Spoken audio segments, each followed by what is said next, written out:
एक गांव में गौतम बुद्ध का बहुत बड़ा आश्रम था। वहां पर एक प्रसिद्ध बौद्ध गुरु रहते थे। वहां पर उनका एक शिष्य बहुत बोलता था। वो हर समय इधर उधर की बातें करता था। जब वह दान लेने के लिए जाता तो हर घर से एक नई कहानी लेकर आता और आश्रम के दूसरे शिष्यों को सुनाता था। एक शिष्य की दूसरे से बुराई करता, चुगली करता और दूसरों के सामने अच्छा बनने का प्रयास करता। खुद के मुंह से ही खुद की तारीफ करता रहता और हमेशा ही खुद को गुरु के सामने सबसे बुद्धिमान और उत्तम साबित करने का प्रयास करता। वह खुद को सभी शिष्यों से अलग और श्रेष्ठ मानता था।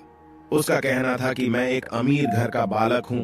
अगर मैं चाहता तो एक आरामदायक और सुविधाओं से भरा जीवन जी सकता था, लेकिन मैं वह सब छोड़कर यहाँ आ गया क्योंकि मुझे सत्य की खोज करनी है, खुद को जानना है, जीवन को जानना है। इसीलिए मेरा त्याग तुम सबसे बड़ा है।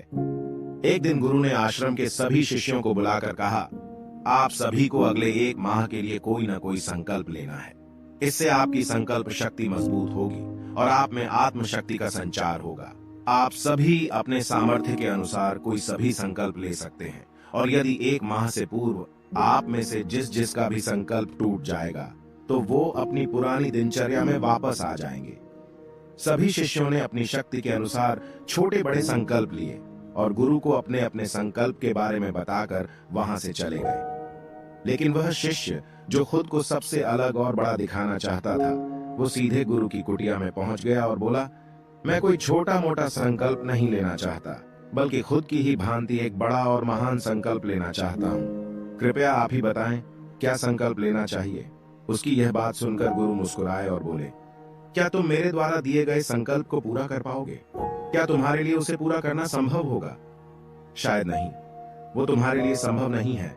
तुम उसे पूरा नहीं कर पाओगे, इसीलिए तुम खुद ही कोई संकल्प ढूंढो। शिष्य ने कहा, नहीं गुरुदेव, आप जो भी संकल्प मुझे देंगे मैं जरूर उसे पूरा करूंगा। गुरु ने कहा, ठीक है, तो तुम अगले 1 माह तक चुप रहोगे, मुंह से एक शब्द भी नहीं निकालोगे, यही तुम्हारा संकल्प है। शिष्य ने कहा, गुरुदेव, ये भी कोई संकल्प है? ये तो बहुत ही आसान है। 1 माह तक चुप ही तो रहना है। आप कोई बड़ा संकल्प दीजिए जो मेरी योग्यता के लायक हो, जिसे पूरा करने में मुझे समस्या हो। गुरु ने कहा, पहले तुम इस संकल्प को तो पूरा करके दिखाओ। शिष्य ने गुरु की बात मान ली और वह उसी समय चुप हो गया और पलटकर कुटिया से बाहर चला गया। उसे चुप रहना बहुत आसान लग रहा था। उसने एक दिन तो जैसे तैसे चुप रहकर काट लिया, लेकिन दूसरे दिन से उसके मन में ना बोलने का बोझ बढ़ने लगा। तीसरे दिन उसे भारीपन महसूस होने लगा और चौथे दिन उसके अंदर एक अजीब सी बेचैनी होने लगी, क्योंकि आसपास आश्रम के सभी शिष्य एक दूसरे से बातें कर रहे थे।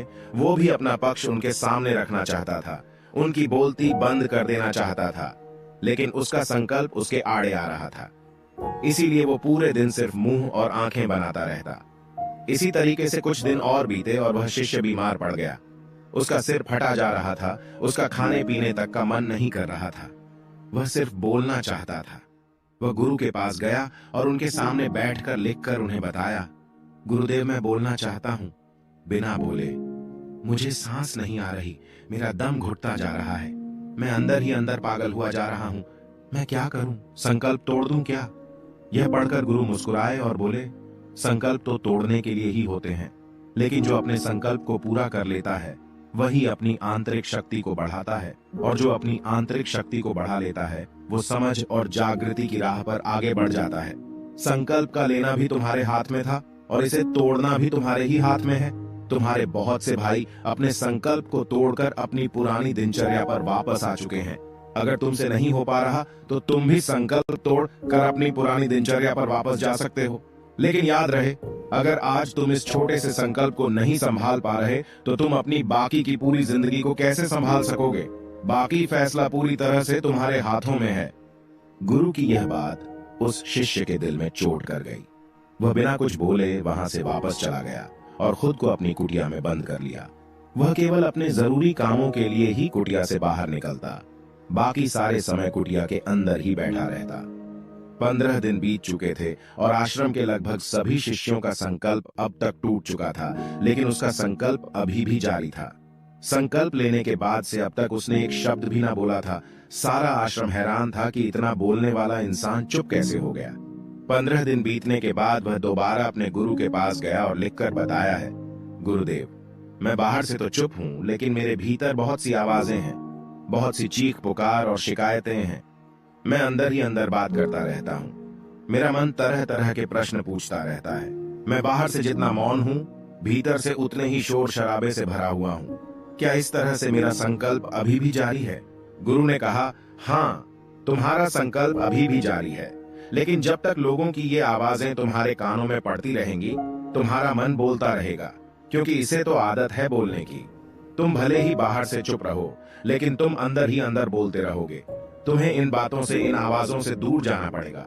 शिष्य गुरु को प्रणाम कर वहां से चला जाता है और सुबह होते ही अपनी कुटिया छोड़कर जंगल की तरफ चला जाता है।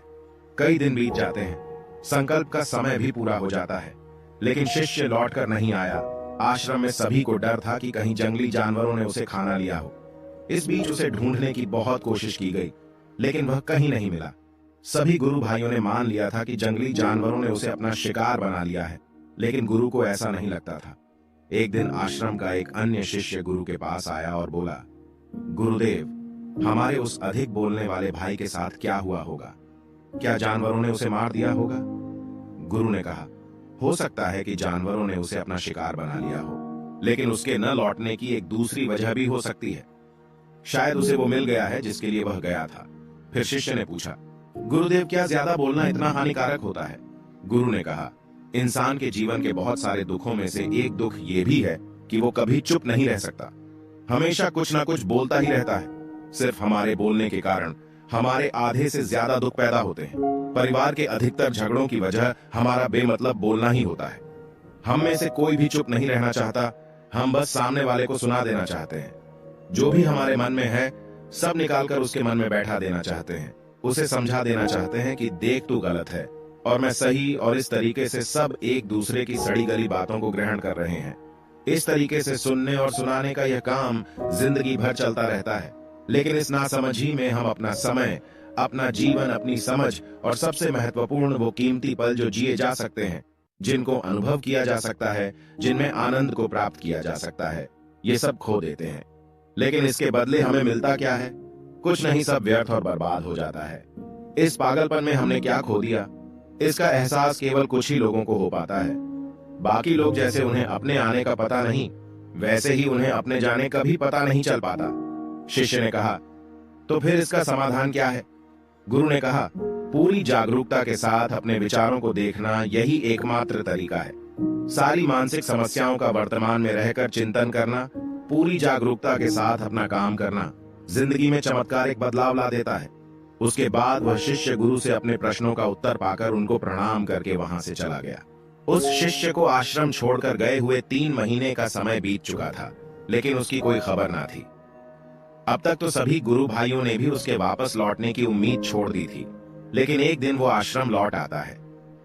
उसे देखकर सभी के आश्चर्य और खुशी का ठिकाना न रहा, लेकिन अब वो नहीं था जो यहां से गया था। वो कुछ और ही बनकर वापस आया था। उसके अंदर एक गजब का बदलाव महसूस किया जा सकता था। उसके चेहरे पर एक गजब का ठहराव और आंखों में बड़ी शांति थी। आश्रम में आते ही सभी गुरु भाइयों ने उसे चारों तरफ से घेर लिया और बातें करने लग गए। वह भी अपने गुरु भाइयों से बातें करने लगा। उससे बात करने वाले सभी ने यह अनुभव किया कि अब वे पहले जैसा उतावला और बातूनी नहीं रह गया था। उसके मुंह से एक एक शब्द बहुत ही सुलझे हुए और मधुरता के साथ निकल रहे थे। थोड़ी देर तक गुरु भाइयों से बात करने के बाद वह सीधा गुरु की तरफ चला गया। उसने गुरु के चरण छुए और कहा, गुरुदेव, क्या मैं अभी मौन हूं? क्या अभी मेरा संकल्प जारी है? गुरु ने कुछ देर तक शिष्य की आंखों में बड़े ध्यान से देखा और कहा, हाँ, तुम अब भी मौन हो। तुम्हारे मुंह से एक भी शब्द निकल नहीं रहा और तुम्हारा संकल्प अभी भी जारी है।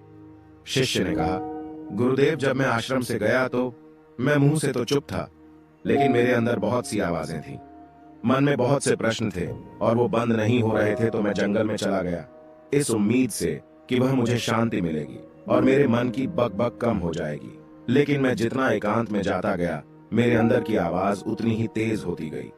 मेरे भीतर की पुरानी से पुरानी आवाज मुझे सुनाई देने लगी। तब जाकर मैंने महसूस किया कि मैं कितना गलत कर रहा था।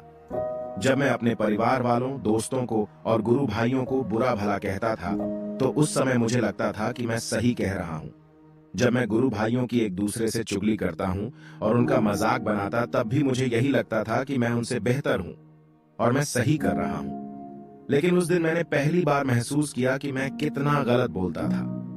काफी दिनों तक ये आवाजें, ये शिकायतें मेरे अंदर चलती रहीं, लेकिन धीरे धीरे करके एक दिन ये सारी आवाजें मेरे अंदर से समाप्त हो गईं। अब मैं भीतर से भी मौन हो गया। उस घने जंगल में बाहर से कोई बोलने वाला था नहीं और भीतर कोई आवाज बची ही नहीं थी। और मैं उस दिन पहली बार मौन का सही अर्थ समझा। मेरे चारों तरफ बहुत शांति थी। हालांकि अभी भी कुछ आवाजें आ रही थीं, जो पहले भी आती थीं, लेकिन मैं उन्हें सुन नहीं पाता था। पर अब वह सभी आवाजें मुझे स्पष्ट रूप से सुनाई दे रही थीं। हवा के चलने की आवाज, चिड़ियों के चहकने की आवाज और पानी के बहने की आवाज। ये सभी आवाजें मैंने पहली बार पूरे होश पूर्वक सुनी। अपने चारों तरफ इतनी शांति मैंने पहले कभी महसूस नहीं की थी। तो इस शांति को भंग करने के लिए मैंने पहली बार अपने मुंह से कोई शब्द निकाला। मैं चिल्लाया, हे ईश्वर, यह कैसी शांति है? सभी कुछ इतना शांत क्यों है? ऐसा क्या हो गया? लेकिन मेरे चिल्लाने के बाद भी वह शांति भंग नहीं हुई। सब कुछ पहले के जितना ही शांत था, बाहर भी और भीतर भी। हे गुरुदेव, मैंने अपने गुरु भाइयों से बात की, मैंने आपसे बात की। मैं बोल रहा हूं, मैं चल रहा हूं, मैं सब कुछ देख रहा हूं, लेकिन मैं अपने भीतर एकदम एकांत में हूं, मौन में हूं। भीड़ में होता हूं, तब भी भीतर से अकेला एकांत में होता हूं। जब मैं खुद में भी शोर करना चाहता हूं, तब भी एकांत में ही होता हूं। अब सब दिखाई पड़ने लगा है, सब सुनाई पड़ने लगा है। गुरु ने कहा, जब तक हम बाहर की तरफ बोलते रहेंगे, भीतर अशांति ही रहेगी। लेकिन जिस दिन हम भीतर की तरफ मुड़ जाएंगे, तब हमारे मुंह से कुछ भी निकलेगा, हम शांत ही रहेंगे। दुनिया में जितनी भी बुराइयां हैं, ज्यादातर हमारे बोलने से ही उत्पन्न होती है, क्योंकि हम चुप रहना नहीं चाहते। हम जितनी जरूरत है उससे कहीं ज्यादा बोलते हैं। हम सामने वाले को सुनना नहीं चाहते, बल्कि उसकी बोलती बंद कर देना चाहते हैं। उसे समझा देना चाहते हैं कि मैं कौन हूं, मैं क्या कर सकता हूं, और यही हमारी जिंदगी का मकसद बनकर रह जाता है। हमारी सारी ऊर्जा इस व्यर्थ के बोलने में बर्बाद होती रहती है। ऐसे ही समाज में लोगों का जीवन दुखों से भर जाता है, जो हमेशा एक दूसरे को सुनाने में लगे रहते हैं। कभी एक दूसरे को सुनना नहीं चाहते, समझना नहीं चाहते, और चुप रहना तो उन्होंने कभी सीखा ही नहीं, क्योंकि चुप रहना उन्हें छोटा महसूस करवाता है। दुनिया की सभी लड़ाइयों का कारण हमारा बोलना ही है। इसलिए हमें सिर्फ उतना ही बोलना चाहिए जितना जरूरी हो, क्योंकि व्यर्थ का बोलना ऊर्जा को नष्ट करना है, और ये बोलना ही हमें कभी अपने भीतर की ओर लौटने नहीं देता, क्योंकि यह हमें बाहर की ओर खींच कर रखता है, और बाहर है ही क्या इस संसार के अलावा। लेकिन अगर अपने भीतर के संसार की ओर मुड़ना है तो इस मुंह को बंद ही रखना चाहिए। इसीलिए जितने भी बुद्ध हुए, आत्मज्ञानी हुए, वो सभी एकांत की ओर भागे, ताकि उन्हें ज्यादा ना बोलना पड़े, ज्यादा सुनना ना पड़े। वो एकांत में रहें और शांत रहे, इसीलिए आसानी से भीतर की यात्रा कर पाए। लेकिन अगर कोई चाहे तो इस संसार में रहकर भी एकांत में रह सकता है, शांत रह सकता है, लेकिन इसके लिए उन्हें अपनी ऊर्जा बचानी होगी, जिसे वह अब तक अपने व्यर्थ के शब्दों में बर्बाद कर रहे थे। दोस्तों, इस कहानी की सीख यही है कि व्यर्थ का बोलना ऊर्जा को नष्ट करना है। ज्यादा और व्यर्थ बोलना ही हमें अपने भीतर की ओर लौटने नहीं देता, क्योंकि यह हमें बाहर की ओर झुकाए रखता है, और जिन्हें भीतर की यात्रा करनी है उन्हें अपने मुंह को बंद ही रखना चाहिए। मुझे उम्मीद है कि आपको यह कहानी पसंद आई होगी और काफी कुछ सीखने को मिला होगा। कहानी के बारे में अपने विचार आप हमें नीचे कमेंट बॉक्स में कमेंट करके बता सकते हैं। जाने से पहले वीडियो को लाइक करें और चैनल को सब्सक्राइब जरूर करें।